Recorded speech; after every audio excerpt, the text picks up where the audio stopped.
Masamune Izumi is a pathetic middle school boy whose pork sword only rises upon seeing his kawaii but socially sick stepsister Sagiri. After the accident that nerfed their parents, Masamune begins working as a light novel author alongside an illustrator that goes by the pseudonym of Eromanga Sensei, who happens to be super famous for his creepy online drawing.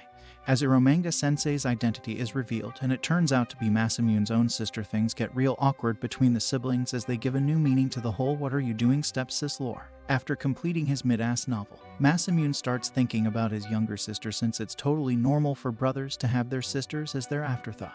Brothers that are into their sisters, that is. Recalling the day he first met Sagiri, of course right off the bat, Masamune was caught lacking upon seeing his sister. Luckily, it was also the last time he saw her, as Sagiri became a total shut-in after that.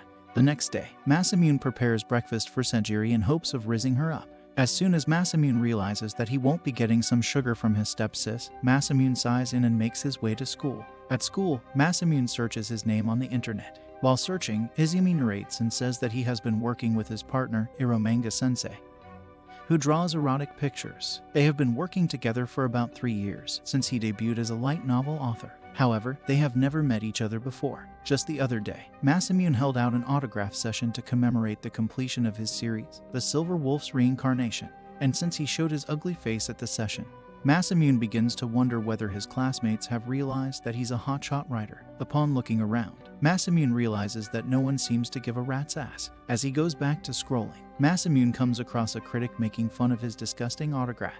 Being the little snowflake that he is, Masamune takes his whiny butt to his friend, Tomo, who assures him that this is the price of fame. The two then talk about Eromanga Sensei, and Masamune reveals to Tomo that even his editor has never met the guy. Then all of a sudden, Tomo informs Masamune that Eromanga Sensei is going to do live streaming today. As Masamune gets home, he quickly sits in front of his laptop and starts watching Eromanga Sensei's live stream. Eromanga Sensei draws a character from the Silver Wolf's Reincarnation while complaining about Masamune. Suddenly, Masamune's eyes widen as he notices the food in Eromanga Sensei's room. He zooms in, and a sense of horror washes over him as he focuses on the letter he placed on Sagiri's plate. Masamune now begins to panic as he realizes that Eromanga Sensei is none other than Sagiri. To make things worse, in her room, Sagiri forgets to end the live stream and begins stripping, not wanting his stepsister to become a stripper. That too for free, Masamune dashes upstairs and urgently informs Sagiri that she forgot to turn off her live stream. His eyes then shift to his screen, and he breathes a sigh of relief when he sees that the live stream has ended and he has successfully guarded Sagiri's purity. The door creaks open, and Sagiri greets Masamune for the first time in a long while. However, leave it to Masamune to mess things up. With his thoughtless words, he tells Sagiri that her drawings are quite erotic, causing her to promptly shut the door in his face. The next day, Masamune provides his editor, new manuscripts, stating that he desperately needs the bag.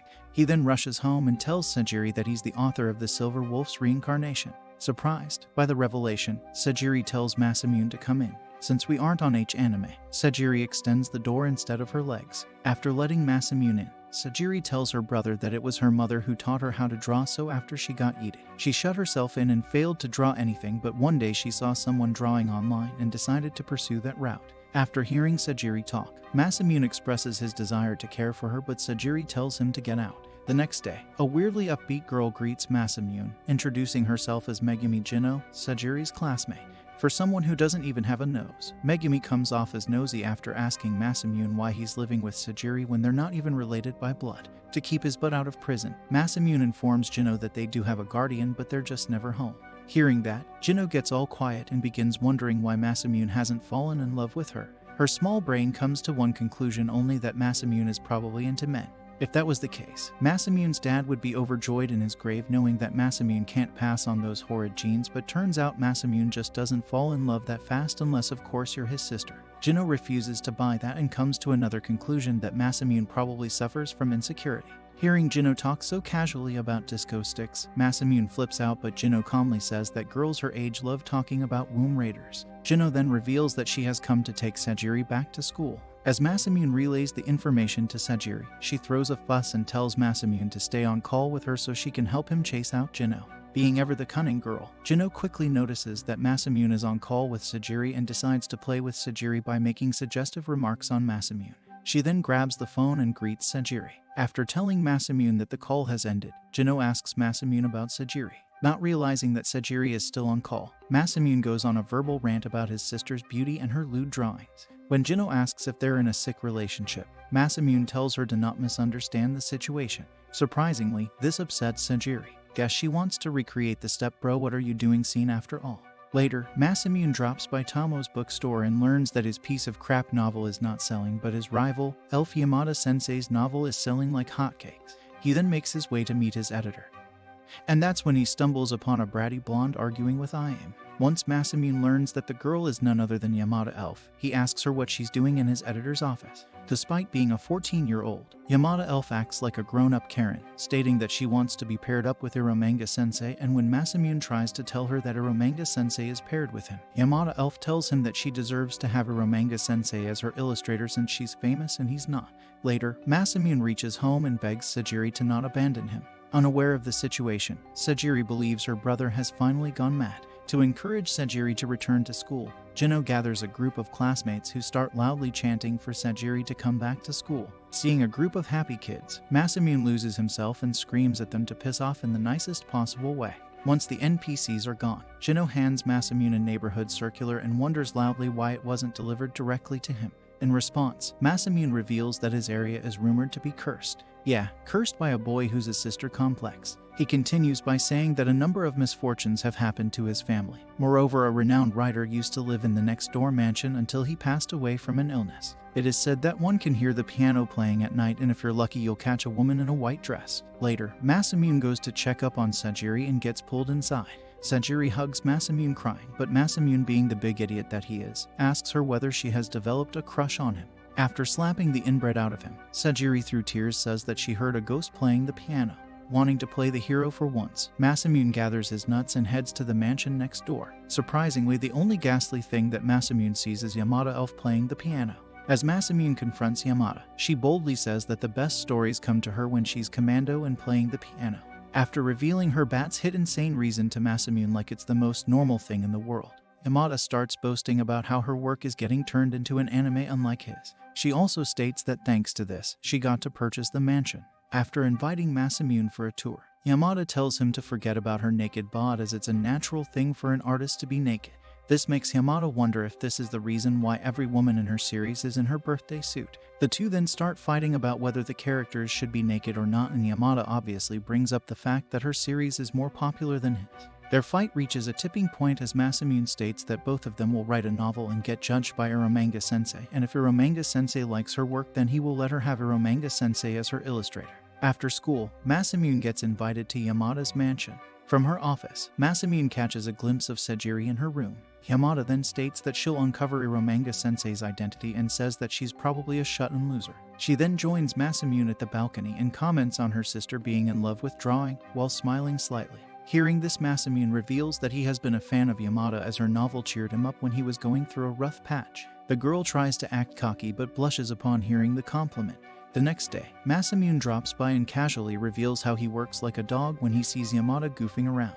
Surprised to hear that, Yamada states that the reason why she's so creative is because she pursues her art as a hobby. So to give a taste of her life, Yamada invites Masamune to her place tomorrow. The following day, Yamada welcomes Masamune inside her mansion and prepares a meal for him. As Masamune tries out Yamada's cooking, he's surprised by how she's such a waifu with her great cooking skills. Yamada reveals that by cooking for him, she got to know how the heroine would feel if she cooks. She also states that while writing novels is a hobby, she certainly works hard to improvise. Returning home, Masamune enters Sagiri's room and asks her why she only draws girls with flat talents. Obviously, everyone knows flat is justice. Sagiri then reveals that she only draws what she has seen in real life.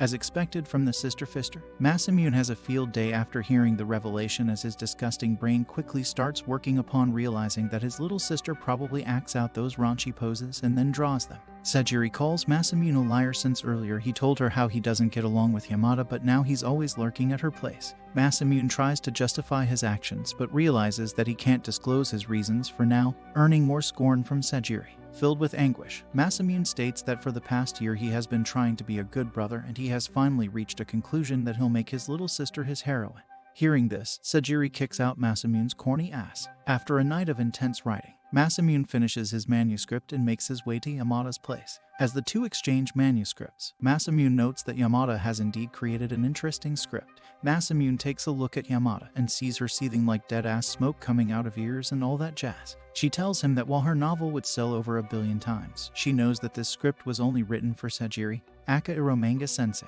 Surprised, Masamune asks her how she found out, and Yamada reveals that it's pretty damn obvious through the manuscript.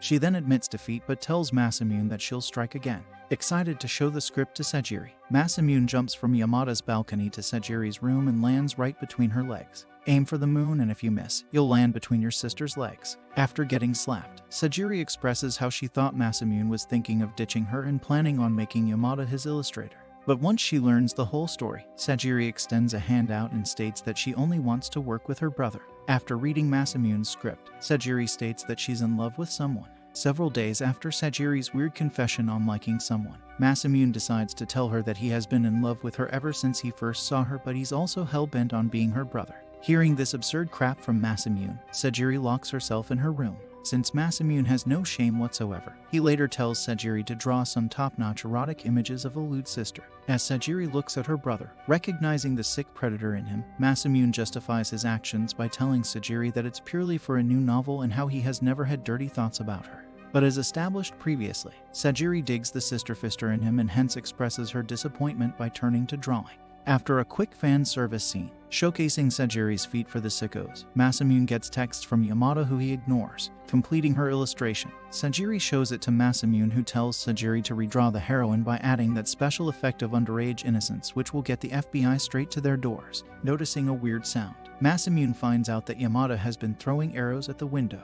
After meeting her, he learns that the editors from Full Drive Publishing are hounding Yamada's butt to make sure she works properly. Later, Yamada video calls Eromanga Sensei, who asks Yamada if she has started wearing pads, which is pretty mean considering her chest is as flat as a landing strip.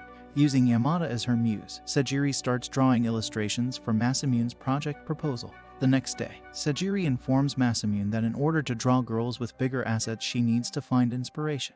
Simultaneously, Masamune gets a call from Jino, who comes to learn that Sagiri has made a friend. Frustrated for not being Sagiri's first, Jino calls Masamune at Tomo's bookshop, where she reveals that she knows he's a writer. Since Jino is known for having a big mouth, she ends up offending Tomo by calling the novels otaku trash. Furious by this, Tomo decides to avenge thousands of otakus across the globe by turning Jino into an otaku.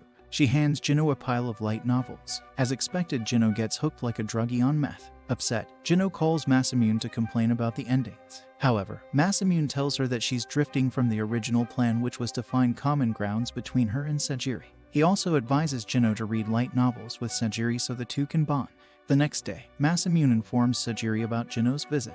In response, Sagiri makes a yucky face. Looks like Sagiri got the bratty sis part under her control. After a lot of persuading, Sagiri caves but tells Masamune that she'll meet Jino under certain conditions. Turns out the conditions required Jino to model for Sagiri while wearing a blindfold and hand tie. During the process of drawing Jino, Sagiri ends up taking off her underpants, causing Jino to cry. As an apology, Sagiri removes the blindfold and hand tie and apologizes profusely. Jino tells Sagiri that she'll only forgive her if they befriend each other, but Sagiri instantly dodges that pathetic, desperate invitation at friendship by offering Jino her favorite light novel. Later, Masamune goes to submit the proposal but learns that his spot was eaten by Senju Muramasa, super-duper popular writer. As Masamune returns all sad, Yamada encourages him to fight harder. So the following day, accompanied by Yamada, Masamune makes his way to Iam's office, where they run into an ugly tomboy. Inside the office with the tomboy, Yamada and Masamune learn from Iam that she's hosting an event where authors will have to fight for their novels to get published by writing the best short story. It is also then that Masamune learns the ugly-looking tomboy is his biggest rival, Senju Muramasa. As things escalate, Muramasa reveals that the reason why his project proposal was moved to a year was because she deliberately took the publishing slot away. She also goes on to tell Masamune that his dreams are pointless, but instead of backing down, Masamune remains determined, telling Masamune that the competition will determine the true winner. As Masamune returns home, he tells Sagiri how he feels guilty for putting their dream on the line because some punk from work challenged him. Instead of scolding him, Sagiri says he made the right decision of not backing down. With Yamada joining the duo, Masamune asserts that he'll enter his latest story in the competition but expresses how he sucks at short stories. Hearing this, Yamada says that it's time for intense training.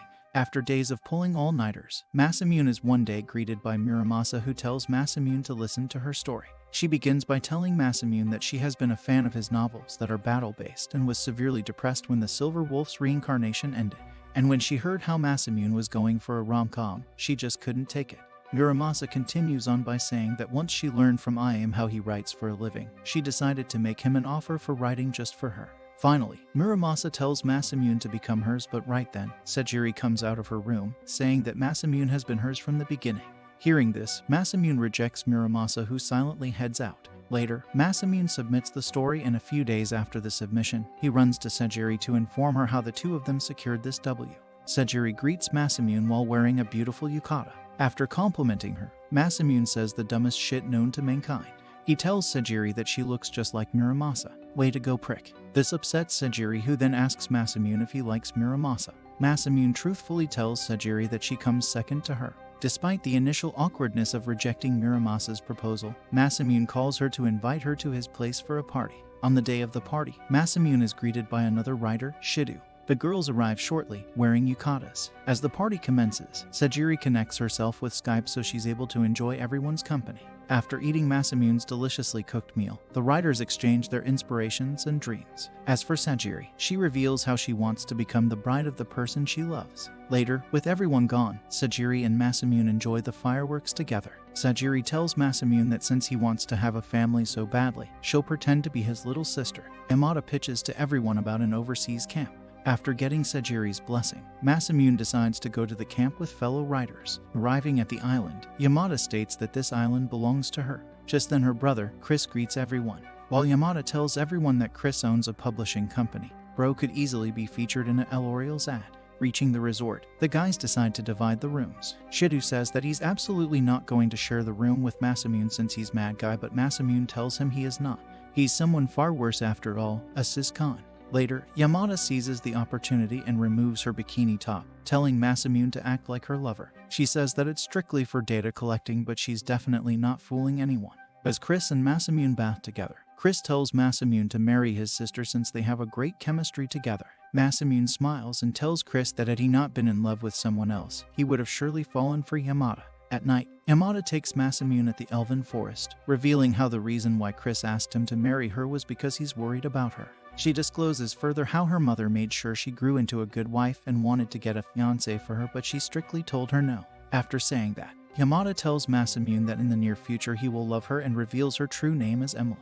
After pulling an all-nighter, Masamune writes the continuation of the Silver Wolf's reincarnation for Muramasa. At this point, Masamune is just juggling every girl in the plot. The next day, Masamune is woken by Yamada on top of him. She tries to seduce him but gets boinked by Muramasa, who calls them for breakfast. Just as Yamada is about to head out, Masamune calls her by her real name, making Yamada all flustered. As the writers get to work, Shidu reveals how Muramasa's fans are interested in her love life. Once everyone starts teasing her, Muramasa has enough and yells that she's indeed in love with Masamune. Later during a cookout, Muramasa states that she's done writing since her dream of acquiring interesting stories have come true. This doesn't sit right with Masamune, who tells Muramasa that while his dream is to convert his novel into an anime and watch it with his sister, it doesn't mean he can't have other dreams. This encourages Muramasa to abandon her previous decision of not writing. She tells Masamune that her new dream is to make him fall in love with her. Oh, it's not a harem if all the chicks fall for the mid-protagonist, is it? After returning home, Masamune excitedly tells Sagiri that tomorrow is the launch date for their newest book. Connected with Sagiri through a Skype call, Masamune heads out for the big day. During his walk, the two learn a lot about each other's lives prior to their parents getting married. As it turns out, after Masamune lost his mother, he connected with Sagiri through social media. Sagiri was also going through a tough time due to her parents' separation. Instantly warmed up to the idea of having an online friend. It's also during this time the two got into their respective hobbies of writing and drawing. As Sagiri and Masamune got closer and realized they want to pursue their hobbies as a professional, the two decide to part ways with a promise of meeting each other when they're professionals. After a successful event, Sagiri tells Masamune to get his shit together as they have to create an epic sequel. In response, Masamune states that since he's new to whole rom-com genre, he wants to pet her head in order to generate ideas. As Masamune gives Sagiri head pats, she becomes all shy and decides to kick out Masamune. Later, Masamune is greeted by Yamada, who reveals that Sagiri made her and Muramasa promise that they'll do anything for her in exchange of letting him attend the camp. Once Muramasa arrives and Masamune is kicked out of the room, Sagiri tells the girls to strip and play a twister game so she can draw them. During the process, Sagiri abandons her muses and rushes to snatch an erotica from Masamune. After absorbing the filth, Sagiri draws an intense erotica featuring Masamune as the protagonist, as she hands Masamune to see. He struggles to tell Sagiri that the weapon of mass destruction is drawn wrong. After almost getting stripped down, Muramasa decides to help Sagiri out by drawing the correct male anatomy. This of course gets everyone thinking that perhaps Muramasa isn't as innocent as she looks. After an eventful day, Masamune bids the girls goodbye, and for the first time ever, Sagiri appears on the window to see off her new friends. If you enjoyed the video, make sure to subscribe to the channel and comment down your favorite part below.